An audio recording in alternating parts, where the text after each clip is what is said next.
이건희 회장의 별세에도 불구하고 삼성의 거침없는 행보가 이목을 집중시키고 있습니다. 삼성에서는 기존에는 볼 수 없었던 파격적인 결정을 내리면서 경쟁사들을 충격에 빠뜨리고 있는데요. 지금까지 미래 사업에 전면에 나서지 않았던 50대 젊은 사장단을 본격 기용하며 뉴 삼성 드라이브에 시동을 건 것입니다. 삼성의 이 같은 결정은 안정 속 성장을 택했다는 평가인데요. 개발 전문가들을 승진시켜 전진 배치하면서 미래를 대비하는 모습이 역력했습니다. 삼성전자는 가전사업의 성장과 혁신을 이끈 부사장을 사장으로 승진시키고 핵심 사업인 반도체 비즈니스 개발과 제조 경쟁력 강화를 이끈 부사장을 사장 승진과 함께 사업부장으로 과감히 보임했습니다. 우선 가장 눈에 띄는 신임 CTO로는 극자외선 공정 등을 도입한 정승희 반도체 공정 전문가를 DS 부문 파운드리 사업부장으로 임명했습니다.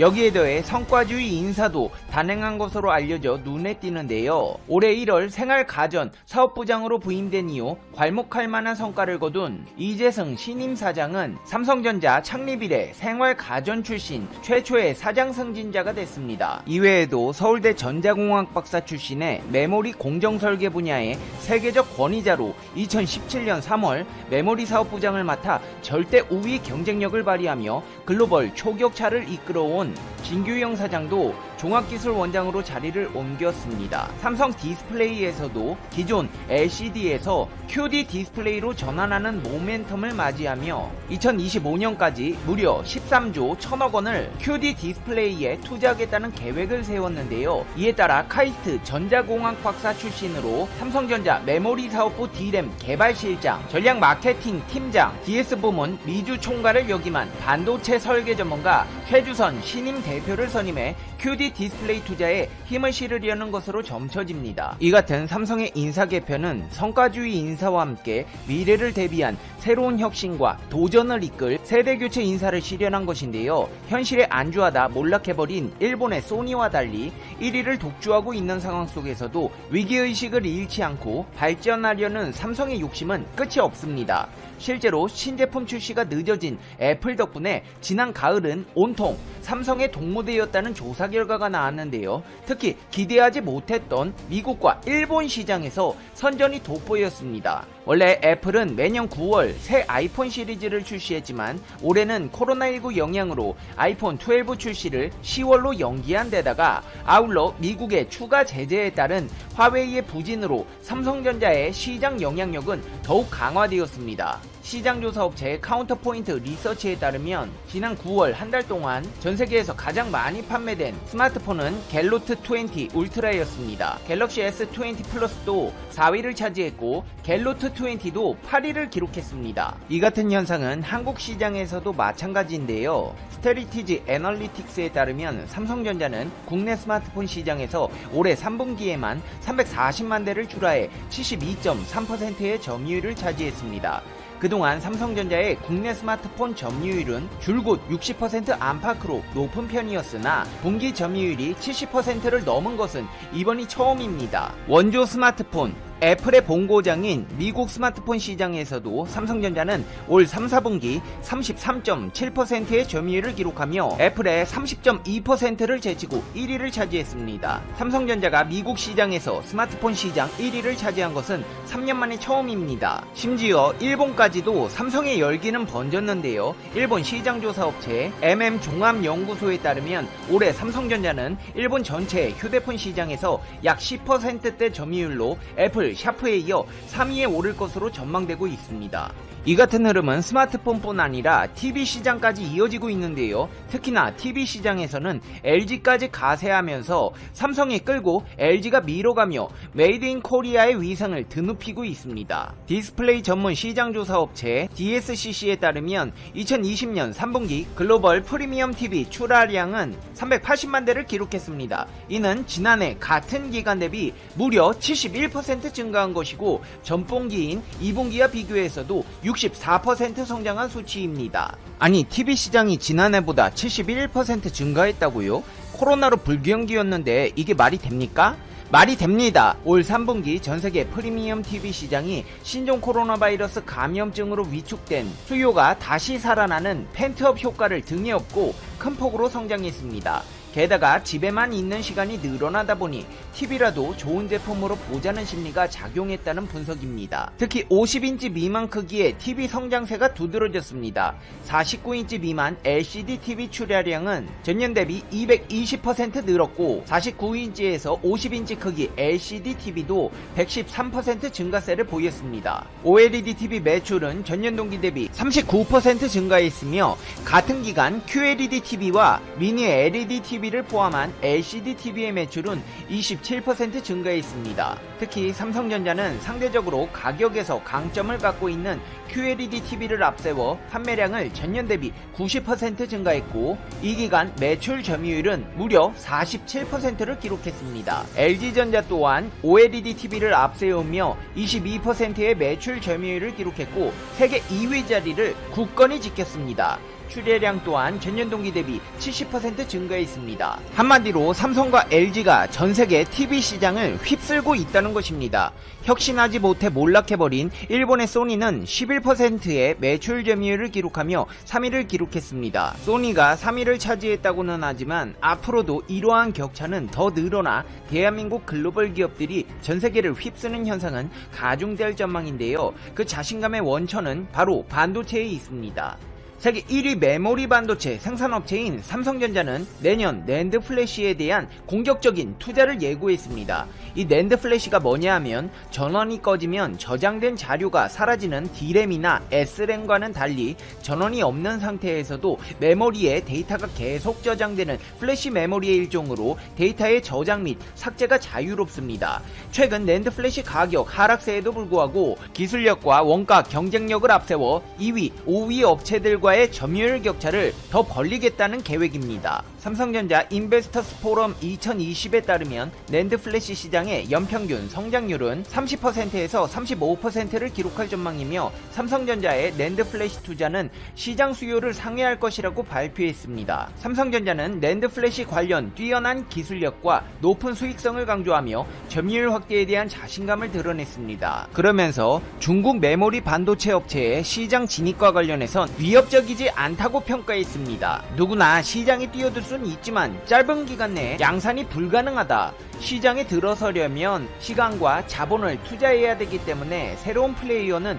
위협이 되지 않는다. 반도체 산업은 시간이 갈수록 점점 어려워지는데 새로운 경쟁자는 기술 장벽부터 잡아야 되기 때문에 위협이 안 될 것이라고 강조했습니다. 극자외선 노광 장비를 적용한 D램 생산에 대한 구체적인 로드맵도 나왔습니다. 2025년 이전에 6억 화소 제품이 나올 수 있을 것이라는 포부를 밝힌 것인데요. 삼성전자는 지난해 세계 최초로 1억 800만 화소 제품을 공개한 바 있습니다. 파운드리와 관련해 삼성전자는 3년 전에 비해 고객사 수가 차량용 반도체 분야에선 1.6배, 고성능 컴퓨팅은 2.3배 증가했다며 고객군이 다양해 TSMC보다 불리하지 않다고 강조했습니다. 상황이 이렇다 보니 불화수소로 삼성의 발목 한번 잡아보겠다던 일본에서는 민망해질 수밖에 없습니다. 오히려 승승장구하며 자국의 스마트폰 시장까지 잠식당하고 있으니 쥐구멍이라도 찾아 들어가고 싶은 심정을 감출 수가 없을 텐데요.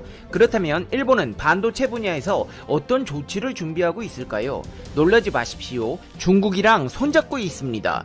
중국 포털 바이두는 중국 반도체의 빠른 진격에는 백전노장 일본인이 있다는 기사를 올렸는데요. 칭화유니의 자회사 서한 칭화유니가 8GB의 DDR4램을 공개했는데 그 배경에 일본인이 있다는 것입니다. 바이두는 72세 일본인인 사카모토 유키오 전 엘피다 메모리 사장이 작년 11월 칭화유니그룹의 고급 부총재 겸 일본 지사장으로 취임해 D램 개발에 전기를 마련했다고 전했습니다. 사카모토는 한때 한국 타도를 외치며 일장기 반도체인 엘피다를 이끈 인물입니다. 사카모토는 최근 일본 이온게이자이 신문과의 인터뷰에서 내년 봄 경쟁력 있는 D램을 내는 게 목표라며 일본인 최고 개발자 100명을 모으는 중이라고 말했습니다. 불화수소로 인한 타격이 없다 보니 이제는 중국 가서 붙어먹는 일본, 애처로워 보이기까지 하는 이유입니다. 이제 페페TV의 결론입니다. Conclusion. 페페TV. 아니 일본인 여러분, 한국에 타격 못 입히다 보니까 이제는 중국 가서 붙어먹는 거예요? 뭐요? 타도 한국? 웃기고 자빠졌네. 기술 초격차 못 들어봤어요? 그게 하루 이틀 만에 되는 기술력이 아니에요. 일본만으로는 안 되겠다며 중국까지 가서 꼴값 떨고 있는 거 보면 참 세상 살기가 쉽지 않나 보다. 적선이라도 해줘야 되는 거 아닌가 싶다가도 전에 동일본 대지진 났을 때 기부받고 먹튀한 게 생각나서 적선은 못 해주겠습니다. 삼성과 LG가 글로벌 시장을 싹 다 휩쓸고 있는데 사실 보면서도 이게 가능한 일인가 싶어요. 인구도 적고 땅덩어리도 작은 대한민국에서 어떻게 이렇게 전세계를 점령하는 기업들이 나오는 것일까요? 지금도 현장에서 고생하고 계신 대한민국 기술 노동 산업 역군 여러분, 항상 건강에 주의하시고 화이팅 하시기를 바랍니다. 페페TV 시청자 여러분은 어떻게 생각하세요? 페페TV는 여러분의 생각이 를 계기로 한국에 대한 세계인의 관심이 부쩍 높아졌다. 한국은 K방역이라 하여 철저한 사전 검사, 확진자의 신속한 동선 추적, 확진자의 신속한 격리 치료 등을 바탕으로 대규모 확산을 차단하면서 국민의 일상생활을 유지시켜 나가는 시스템을 성공적으로 작동해 나가고 있다. 물론 정부의 이런 방역 시스템이 성공할 수 있었던 요인은 의료진의 헌신과 정부 시책에 적극적으로 동참하는 국민의 자기 희생과 실천이 있었기 때문이다. 타인의 안전과 국가를 위해 개인의 자유를 희생하고 국가 정책에 적극적 자발적으로 참여하는 한국 국민들의 모습은 많은 외국인들에게 신기하고 부럽기도 하고 때론 개인의 자유를 침해한다는 비판 어린 눈으로 바라보기도 한다. 한국이 갑자기 코로나19로 유명세를 탄 것은 아니다. 이미 한류 열풍이라 하여 2000년대 초반부터 드라마, 영화, K-팝 등을 통해 전 세계로 한국의 문화가 전파되었고 또 세계의 젊은이들은 한국의 문화에 열광하고 주체적으로 주도해 나가고 있다. 또한 삼성, LG의 핸드폰을 비롯한 전자제품이 전 세계 시장을 장악해 나가고 있다. 그리고 여러 분야의 전문가들은 앞으로 한국이 세계를 주도해 나갈 것이라 전망한다. 또 세계의 많은 예언가들도 한국이 영적, 경제적으로 세계를 주도해 나갈 것이라고 한다. 그렇다면 이 조그만 한국이 세계를 이끌어갈 수 있는 힘은 어디서 나오는 걸까? 한국은 36년간의 일본의 식민지 지배를 받았었고 해방된 후 5년 뒤 같은 민족끼리 총뿌리를 겨누고 치열하게 싸웠던 6.25 전쟁을 겪었다. 이 전쟁으로 온 나라는 잿더미로 변했으며 대부분의 산업시설이 파괴되었고 이때 한국의 1인당 국민소득은 67달러로 세계에서 두 번째로 낮았던 최빈국이었는데 이제 한국은 1인당 GNI가 3만 달러 이상이면서 인구는 5천만 명 이상인 30150 클럽에 세계 7번째로 이름을 올렸다. 한국의 지리적 위치를 보면 중국 대륙 동북쪽 끝에 매달려있는 삼면이 바다로 둘러싸인 반도국가이다. 이러한 지정학적 위치 때문에 북쪽에 거주하는 북방민족의 끊임없는 침입과 중국, 일본의 침략을 수없이 겪어온 나라다. 약 5천년의 유구한 역사를 지닌 문화국가이면서 이 5천년의 역사 동안 약 1000여 번에 걸친 외적의 침략을 이겨낸 민족이기에 한국의 역사를 한마디로 표현하면 국난 극복의 역사라 할 수 있다.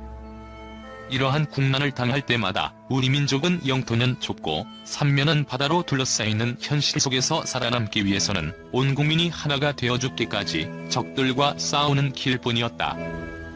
이러한 전쟁이 반복되다 보니 우리 민족의 유전자 속에 인내와 끈기와 이김의 DNA가 형성되어 왔고 나보다는 이웃과 국가를 위하는 공채의식이 강하게 뿌리내리게 되었다. 국가를 위하는 것이 곧 나를 위하는 것이요 국가가 없으면 나도 없다는 의식이다. 그래서 우리 언어에는 나라는 표현이 많지 않고 대신 우리라는 표현을 주로 쓴다. 나의 남편이 아니라 우리 남편, 내 집이 아니라 우리 집, 내 딸이 아니라 우리 딸. 이러한 공동체 의식이 강하게 뿌리내리다 보니 97년 IMF 때에도 온 국민이 근 모으기 운동에 적극 동참하여 세계에서 최단기간에 IMF를 극복할 수 있었고 이번 코로나 사태에서도 나 개인의 자유보다는 공동체의 이익을 우선시하는 것이 곧 나를 위하는 것이라는 것을 알기에 기꺼이 개인의 자유를 희생하면서 국가의 정책에 적극 참여하였기에 다른 나라는 봉쇄 정책으로 국민들의 자유를 차단했지만 한국은 봉쇄 정책 없이 개인의 일상생활을 유지하면서 바이러스와의 전쟁에서도 승리할 수 있었던 것이다. 이런 국민들의 희생정신과 단결심이 있었기에 식민지 지배를 겪고 6.25 전쟁의 폐허를 겪었음에도 단시간에 최빈국에서 세계 강대국으로 발전할 수 있었던 것이다. 또한 한국은 고대 시대부터 하늘을 섬겨왔고 하늘의 자손이라는 천선의식이 강하여 하늘의 제사를 지내는 행사를 오랫동안 이어왔고 또 지금까지도 강화도 만이산에서 개천절에 제사를 지내고 있다. 그래서 우리는 건국기념일을 개천절이라 하여 기념한다. 즉 하늘의 시를 받은 자가 나라를 세웠다 하여 하늘 의문이 열렸다라는 뜻을 사용한다. 그리고 고서에 등장하는 최초의 나라인 환국, 뒤를 이은 배달국, 조선이라는 국명에는 빛의 나라라는 뜻이 내포되어 있다. 그래서 우리 민족은 고대부터 태양의 총체에 새긴 흰옷을 즐겨 입었다.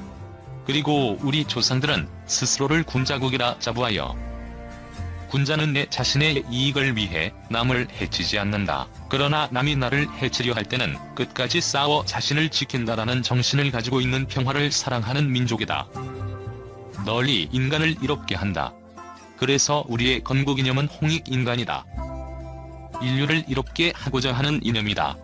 이념이 아니라 모든 한 개인 한 민족을 위한 이런 평화를 사랑하는 민족이기에 24시간 영업하는 식당이 즐비해도 폭력 없이 영업할 수 있고 안심하고 밤거리를 다닐 수 있는 나라이다. 또한 현 정권은 2016년 겨울 약 3개월 동안 약 1000만 명이 참여한 평화적 촛불 시위로 탄생한 정부로서 많은 국민이 참여했음에도 폭력 없이 평화적으로 국민이 자발적으로 시위를 이끌어 나갔고 문화 형식으로 이끌어 나가 촛불 문화제라 이름하기도 했다. 이러한 평화적 시위 결과 국민을 외면한 정권은 국민회에 심판받고 새로운 정부가 세워지게 된 것이다. 이러한 평화를 사랑하고 하늘을 공경하고 이웃을 사랑하고 인내하고 불의에 저항하는 민족 정신 때문인지 그리고 세계에서 가장 머리가 좋은 민족이어서인지 성경에서도 혹은 예언서에도 한국이 세계를 주도해 나갈 것이라는 예언이 많이 나와 있다. 구약 성경 이사야 46장 10절 이하에 하나님이 그 뜻을 이루실 때 동방에서 독수리를 부르고 먼 나라에서 뜻을 이룰 사람을 부를 것이다. 7절 이하에는 마지막 날 하나님의 생명수가 나오는 곳이 어디인지를 말씀하시면서 그 생수가 동해와 서해로 흐른다고 기록되어 있다. 세계지도의 동해는 한국 동쪽 바다를 동해로 일컫는다. 그리고 아담 범죄 이후 사단에게 빼앗긴 나라를 마지막에 다시 하나님 나라로 회복할 때 목숨을 아끼지 않고 끝까지 싸워 이기는 자를 택하신다고 계시록에 기록되어 있으며 해돋는 동방에서 하나님의 인을 가지고 인을 친다고 말씀하셨다. 어떤 작가는 하나님의 뜻을 하늘에서 이룬 것 같이 이 땅 위에 이루실 때 그 뜻을 이루는 민족으로 한국을 쓰시기 위해 하나님께서 삼면이 바다로 둘러싸여 있고 주변 이적으로 둘러싸인 열악한 환경 속에 나라를 세우게 하시고 오랜 세월 속에 우리 민족을 연단해 오셨다고 말하기도 한다. 마치 독수리가 새끼를 높은 곳에서 떨어뜨려 땅에 부딪히기 전에 받아 올리기를 수차례 반복하여 새들의 제왕으로 훈련하듯이 하나님도 우리 민족을 마지막 때 쓰시기 위해 이같이 훈련해 오셨다 한다. 그 결과 우리 민족은 인내와 근기의 정신, 결코 지지 않는 불굴의 정신, 어려운 환경 속에서 살아남기 위해 늘 연구해야 했기에 세계에서 가장 두뇌가 우수한 민족. 수많은 고난을 겪어봤기에 타인에게 고통을 주지 않는 평화주의자로 만들어 이 마지막 때 모든 인류를 구원하여 이롭게 하기 위해 선택하신 민족이라 한다. 지금으로부터 약 2500년 전 중국 주나라 때 천지만물이 끊임없이 변화하는 자연현상의 원리를 설명하고 불이한 주역이란 책이 쓰여졌는데 내용에는 동북방에서 만물이 마침을 이루는 바요. 조물주의 이상 섭리가 동방에서 이루어진다라고 설명되어 있다. 새로운 시작함을 이루는 궤이다. 동북아시아는 한국, 중국, 일본이나 진정한 동북쪽에 위치한 나라는 한국이다. 이곳에서 창조주의 창조 목적을 완성하시고 그 민족으로 하여금 새로운 평화의 세상을 이루어 가신다고 한다. 그래서 전 우주의 기운이 한국에 모인다고 한다. 예언